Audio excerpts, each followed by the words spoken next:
yun now guys, good morning. So late na ako para sa immersion ko now sa ABS. So first day ko ngayon and pupunta tayo right now. As in right now na kasi late na ako. So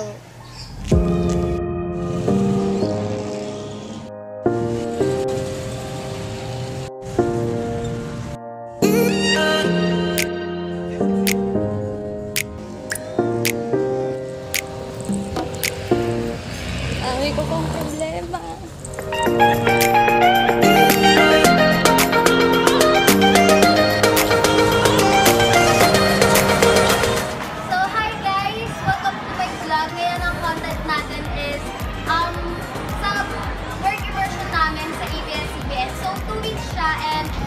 Malalaman nyo kung ano yung nangyari sa amin, kung ano yung mga pinagawa, at kung ano yung mga natutunan namin sa buong immersion namin na yun. So, enjoy watching! Magtanong-tanong na lang tayo kung saan tayo pumunta sa Philippines. Ano ba yung mga mukha tayo naliligaw? For you? So, sa day 1, dito, syempre, hindi mawawala ang cheer ng mga bawat grupo. Lalo na sa aming mga inka, syempre.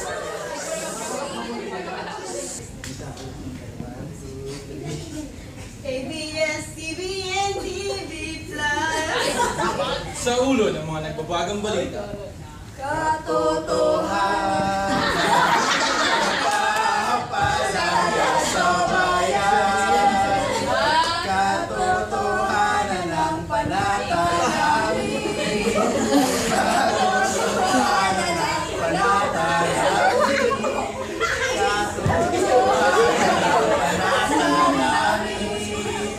Sa bayan. Basta tayo'y magkasama. Ngayong umaga, kay ganda.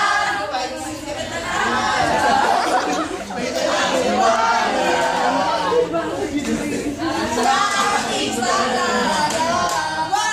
1, 2, 3, go!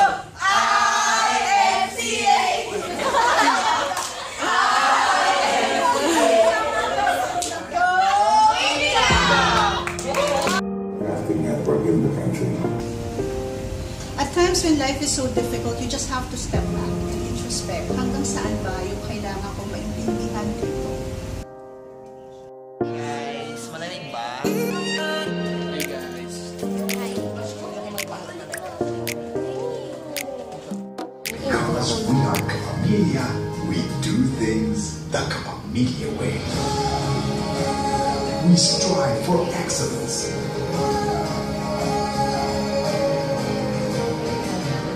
We foster teamwork.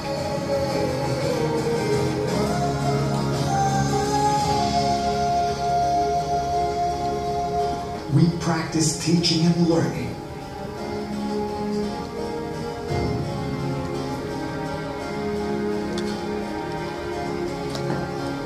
We recognize meritocracy.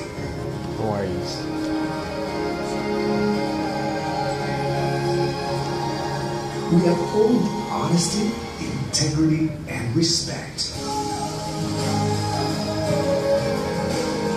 And we observe service orientation.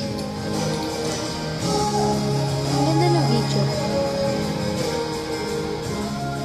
Being a Kapamilya is a commitment. It compels us to behave in a way that strengthens our relationship with various publics. This, therefore, also strengthens our company in whatever we will say or do, and whatever decision we will make. We should always ask ourselves, is this the Kapamilya way? Magaling, makabagong, walang takot. Katapatan, paninindigan, at respeto. Ibigay sa palat na nalalaman. Sagot ko? Sagot mo! Sagot namin lahat. Patuloy na pag-aaral at pagtutulong. Serbisyong bawat saya, this is the Kapamilya way. This is the Kapamilya way. This is the Kapamilya way. This is the Kapamilya way. This is the Kapamilya way. This is the Kapamilya way.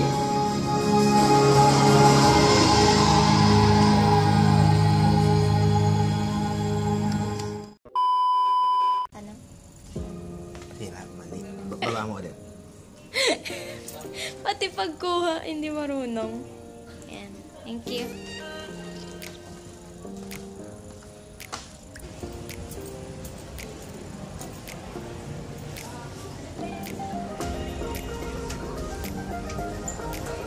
Bukas. Thank you. Ang init.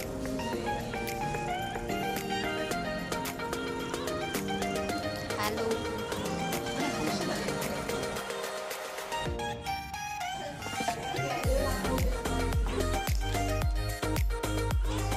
Imagination, wala, romanticism lang yung romanticism. Bakit ayaw na ayaw ng panood? Lalo na MMK ayaw na ayaw ng panood. Ayaw na ayaw ng panood. Katay-tay ng tao nito. Naka-video, naka-video. Sabi niya lang sa akin, parang kasi ang drama ng story.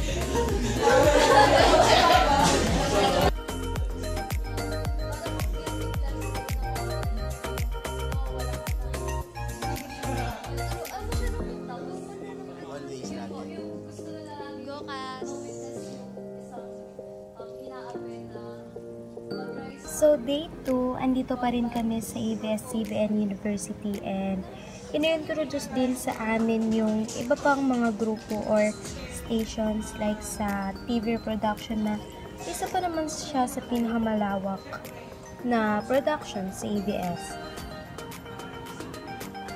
Makikita ABS-CBN here in the Philippines has the pinakamagandang production. Capability.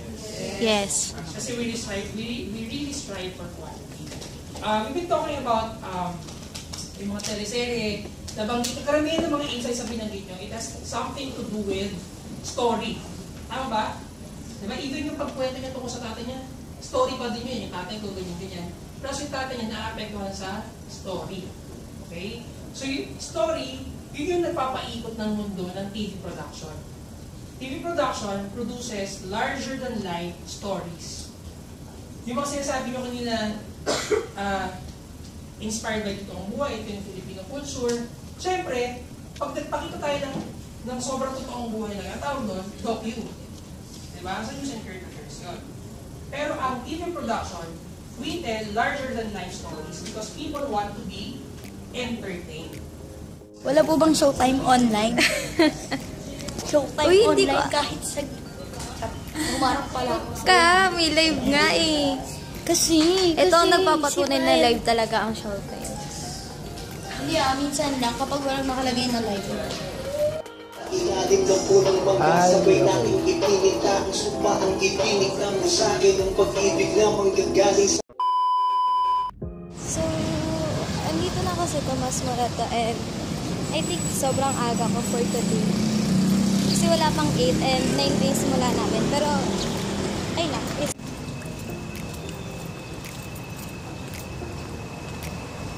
Aga ko. Yun yung tower. Sobrang aga ko.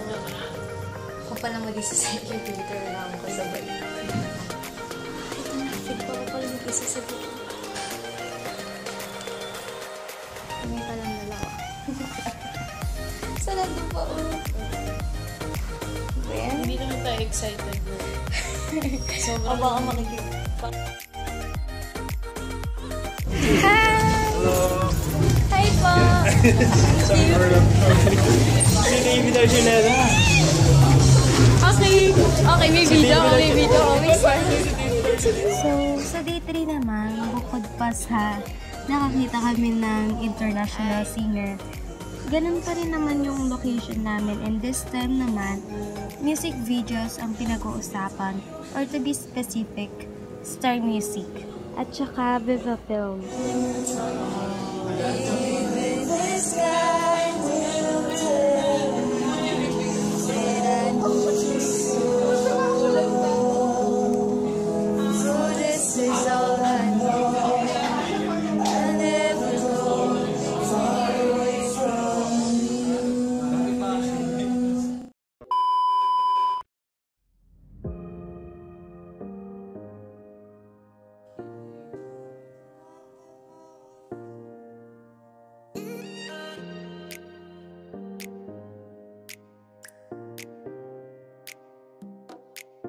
Ganda sa Shalin. Dito.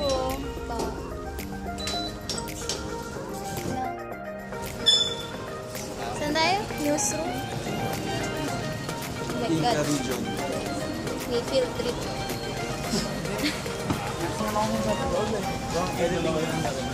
Oo, pero bawal lang mag-video. Oo, bawal. Makukulong ba? We don't want that trouble. So, hanggang dito na lang tayo sa labas.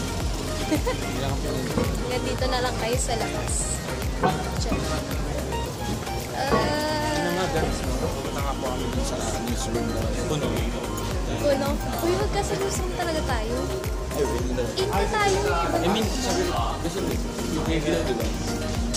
Ay, lumagpas tayo sa UIG, di ba? Oo.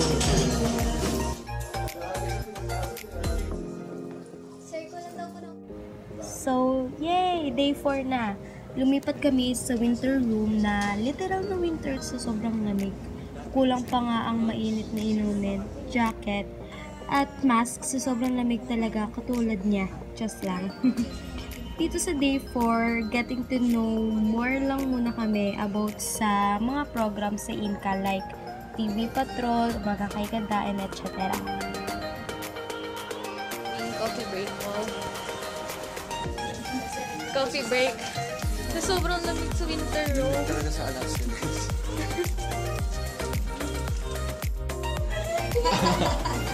Jenica? Nakapag ka pinay kaya medyo okay na siya.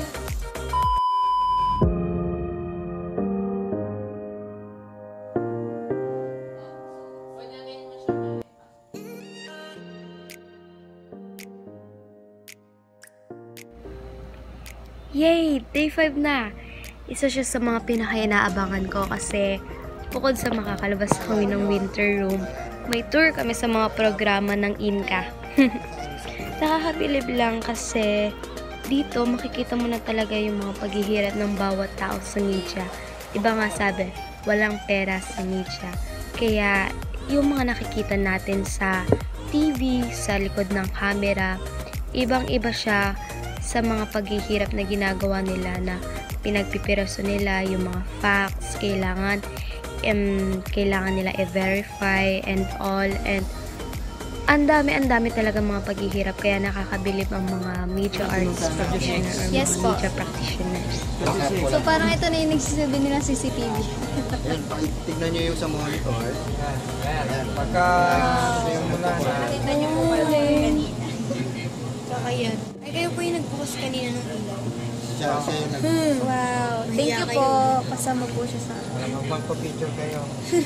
Ito, newsroom. Yan, yung control naman yan dito sa kabilang side. Nangyari, yan. Sa taas, dito. Alam mo yan? Alam yan. Oh. Naka-control yan. Purpose na ito. Kung comyo yan. Sa taas, nangyari, direkto. Direct? Direct? Wala, check lang yan. Wala, may coffee check lang direct. Maririnig tayo eh. So, hindi na kailangan tawag-tawag. Para pag may reklamo siya o may command siya, makakasabi. Kasi baka sabihin, hindi kayo gumagalaw, hindi direct gumagalaw. So, naka-unload sila. Hindi, meron. Siguro ng kuryente nila dito. Lahat yan kasi, yung iba-ibang... Kita nyo yun, yung guide. May guide din sila. Ayun yung mga ilaw kanila. Parang ang hirap intindi. Okay, ilaw. Nakasabit sa taas. Okay, dami kasi kailangan. So, ayun yung pinaka. Parang sa basketball, pag parang may play ka rin, di ba? Kaya, dito nakapwesto, dito ka, ganyan. So, may layouts din nakalagay. Isang tao lang. Oops. Ay, hindi.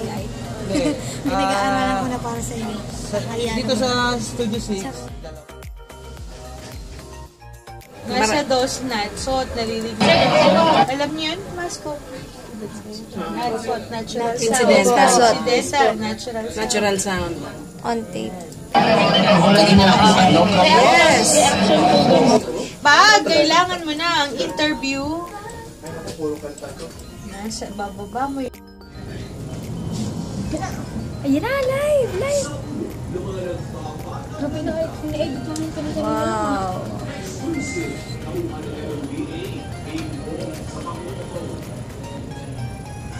So,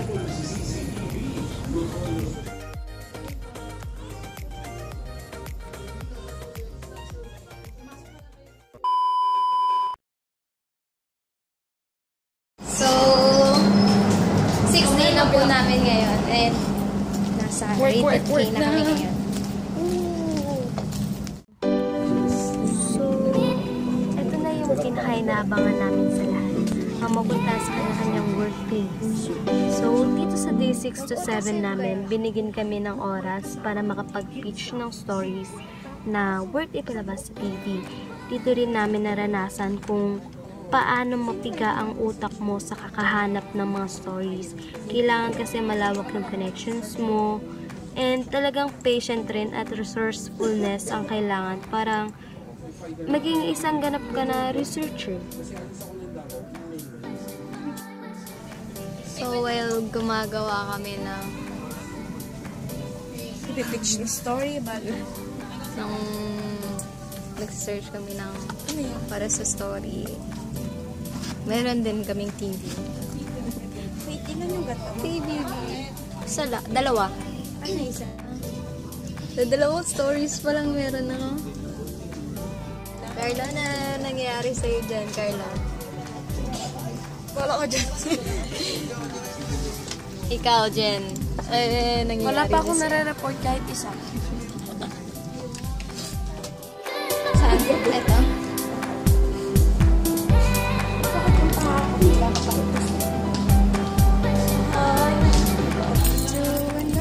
It's been before and it feels like home. Suot mo! A bright skies fill my head, a band is keeping me awake. I think of what the world could be, a vision of the one I see. Hi, Machi-Machi! Anong tawag yun?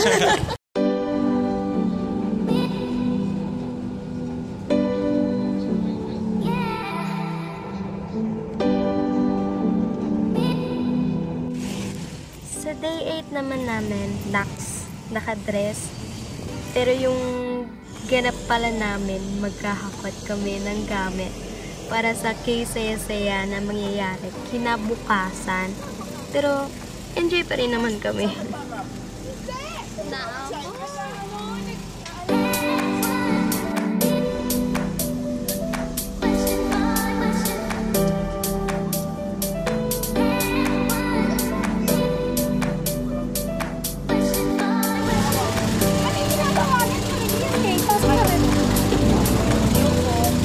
Load po.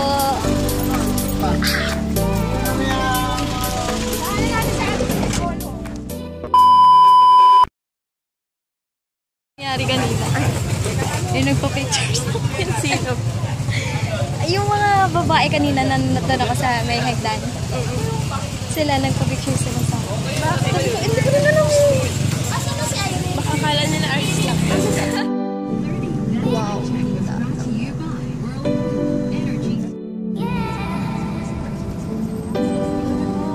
Day 9. Ito naman, nasa field na kami.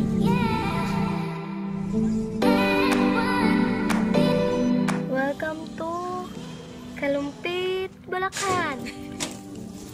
Napantulog. So, nandito po kami ngayon sa Kalamba, Kalumpit, Bulacan. Kanina pa kami gising. Anong oras ka nagising? Para sa kay saya-saya. Anong oras ka Pagising-gising ako, 2, 3, 2, minsan 3. Kanina, gising-gising ako. At least 3:30, nagising ako 3:30. So, dito gaganapin ang K-Saya-Saya episode namin ngayon. And, umagang-umaga pa lang, sa biyahe na kami kasi nga kailangan mag-set up para shoot. So, dito, nakita ko talaga kung paano magsagawa ng parang outreach ang Rated K. And, buti, luckily, na kasama kami dito at nakaabot kami kasi monthly lang siya ginagawa. And, Mami, tour niyo po ako, ma'am. Ma'am, kunyari po tour. sa duyan. Magtutour po. Ay, oo naman. 1,000 feet above the ground. Ala, naalog nga. Pero hindi masyadong naalog. Pero naalog pa rin. Ala! Ala! Kuya Romel! Tana! Dito nakakilala kami ng mga tao sa prom and couple ka-OJC.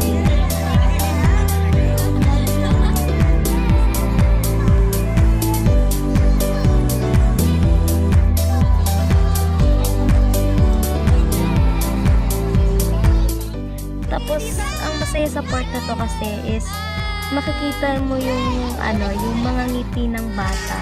Tapos yung simpleng pag-thank you nila, yung nakakatuwa sa part na yun.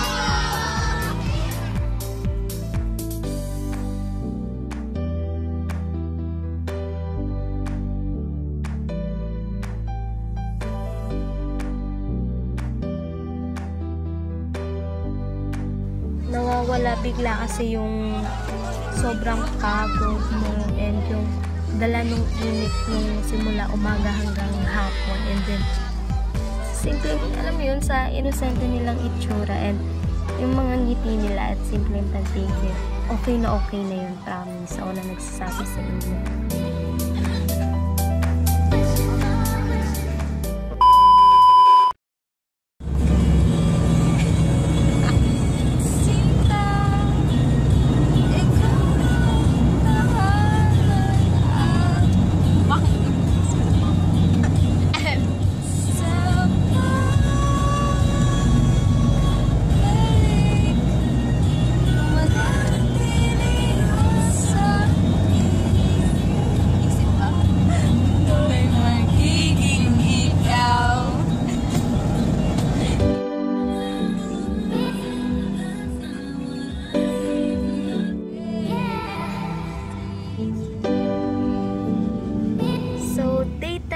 Ito na yung pinaka-last day namin sa field, kaya sinulit na namin ni Jenica. So, andito na kami pumunta sa kay Ate Cecil para sa surprise sa nanay ni Kuya Ayon. So, sa Tarlac siya and malayo-layo pa from QC. Mahaba-haba siyang road trip, syempre.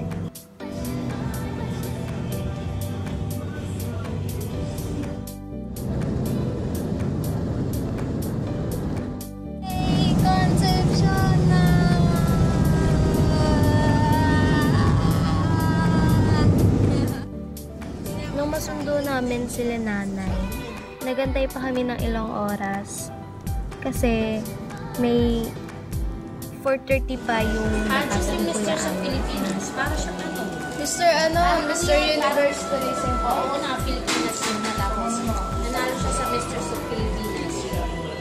Nanalo siyang Mr. Universe. So siya yung ng Philippines. Representative. Punta sa showtime. Yung niya, handler niya. Punta siya sa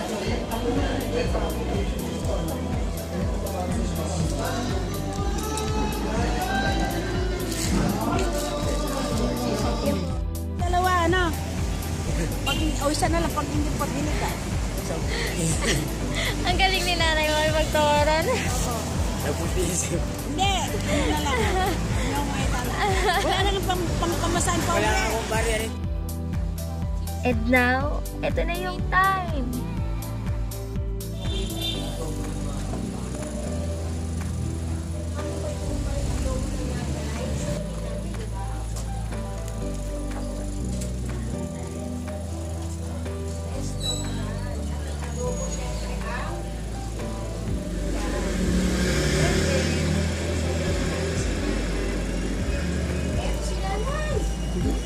Happy birthday to you.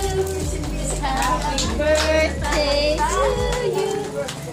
Happy birthday, happy birthday. Happy birthday to you.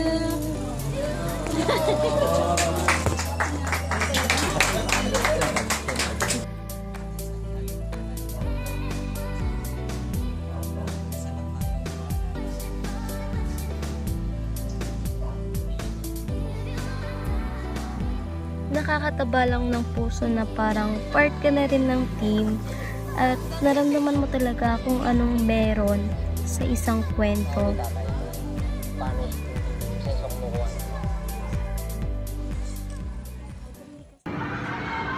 So, hi guys! So, siya si Jason. Kasama ko siya sa immersion namin sa ABS. And ikukwento lang din namin yung mga findings and yung mga natutunan namin sa 2 weeks na immersion namin na yun. So, ang una is, yung main vision tsaka mission ng ABS is nga, in the service of Filipino worldwide. So, yun yung lagi na nilang sinasabi sa amin actually sa buong sa buong work immersion na siya. Kasi, di ba sabi nga, ulit-ulit din sinasabi sa amin na walang pera sa media. Kasi nga, passion talaga siya. So, kahit na parang lugi na sila sa, nung experience namin siya nung nasa kami, sa amin sa Inca, kasi siya iba. Sa Inca sa amin, nung parang nasa field na kami, parang wala silang ganun ka-fun sa extra fun sa sa prod nila na parang okay, sige, tipid, lagi silang tipid, ganyan, ganon. Tapos, pero so makikita mo kapag lumabas ka, sa amin kasi lumabas kami, sila hindi, kasi sila inikot lang sila sa buong prod. Nung lumabas kami, doon mo makikita yung hirap na sisigawan ka, na syempre hindi naman yung mawawala sa isang prod, pero ang ganda lang ng mga pagkaka-execute, mararanasan mo lahat-lahat ng paghihirap nila. And ikaw, ano yung maramdaman mo sa prod nyo? Na nangyari, parang gano'n, natutunan din? Ganun din, parehas lang. Kasi parang hindi naman ganun kadali kumita sa media. As in passion talaga. Yun lang. Wala lang. Kasi kailangan mo lang talagang magaling mag-isip as imaginative sa pagdating sa TV prod, lalo na kapag gagawa ka ng sarili mong show o parang kwento. Kasi ang ginawa namin doon, nagsulat kami ng buong episode doon sa e-hub. So kailangan talaga malawak lang yung utak mo. Hindi naman kailangan, nagsushoot din sa labas. So kailangan mo rin maging ganun ka-talkative pagdating sa labas kahit hindi mo kakilala. Kailangan mo magaling mag-approach, ganun. Kasi kapag media, you know how to communicate. Dapat literate ka sa communication. So, yun yung natutunan ko sa pagdating sa TV for media, sa pag-work relation sa ABS. So, anong ma-advise natin sa kanila? Kapag, kunyari, pumasok sila sa media arts industry. Ganun, parang sa akin, talagang maging passionate ka lang sa mga ginagawa mo. I-enjoy mo lang siya, i-feel mo lang siya habang nandun ka pa. Kasi sa amin, talagang, yun na parang, okay, ganito, kahit wala kayong pera, kahit wala kayong ganito, at least masaya kayo sa ginagawa nyo na parang nagbibigay kayo ng service ng, hindi naman sa walang kapalit, pero nandun pa rin, nangingibabaw pa rin yung passion mo, yung gusto mong gawin at gusto mong mangyari at gusto mo ipakita sa mga tao, sa mga viewers mo. And kapag talaga pumasok ka sa media industry, kailangan talaga passion, talagang kailangan. Tapos kailangan flexible ka sa lahat ng mga bagay. Kaya mo rin gawin yung ganito, kaya mo rin gawin yung ganyan. Hindi lang nag-stay ka sa isang posisyon or sa isang larangan. Kasi di ba kailangan flexible ka, lalo na dito rin sa ELJ, sa school namin. Siyempre, hindi naman pwede marunong ka lang sa photography, marunong ka lang sa videography. Kailangan marunong ka rin magsulat, nag-direct, lahat may experience mo. And hanggang nandun ka na sa dulo, talagang yung paghihirap nyo, yung paghihirap na nangyari throughout the production nyo. And pagpapanoorin nyo na sila, mapapangiti ka na lang na, wow, worth it lahat ng mga pinaghirapan natin. Kasi nga, super, andun yung mga binuhos natin lahat ng mga tumiyak na tayo, pawis, dugo, ganyan, andun. Tapos makikita mo, ang ganda ng output nyo, papakita sa inyo. Wow, as in wow talaga. Oo, ikaw, ano masasabi mo? Para sa akin, yung super importante talaga na meron ka kapag gusto mong pasukin ng media, yung attitude, yung magandang attitude. Kasi parang, parang kapag sasabihin natin sa skills o sa larangan, parang andun na kung magaling ka sa ganito, okay, magaling ka na dyan, pero ang tanong, may attitude ka ba na maganda? So, paano kung yung makakatrabaho mo, hindi mo ganun ka-vibe pagdating sa attitude? So, magko-contradict kayo. So, ang mas mabuti, parang you know your attitude na parang yun, yung maayos yung pakikitungo mo sa kanila, parang hindi ka ganun mataas sa una, mapagmataas, parang alam mo sumunod, alam mo makinig, alam mo rin magsalita. So, ayusin mo yung attitude mo para magkaroon kayo ng magandang project or output kapag i-e-air na or like magkakaroon kayo ng big project. So, attitude talaga yung super important. So, yun. Maraming salamat po sa panonood. And sana kahit pa paano may natutunan kayo sa vlog namin na to. Thank you! Bye-bye po! Bye-bye po!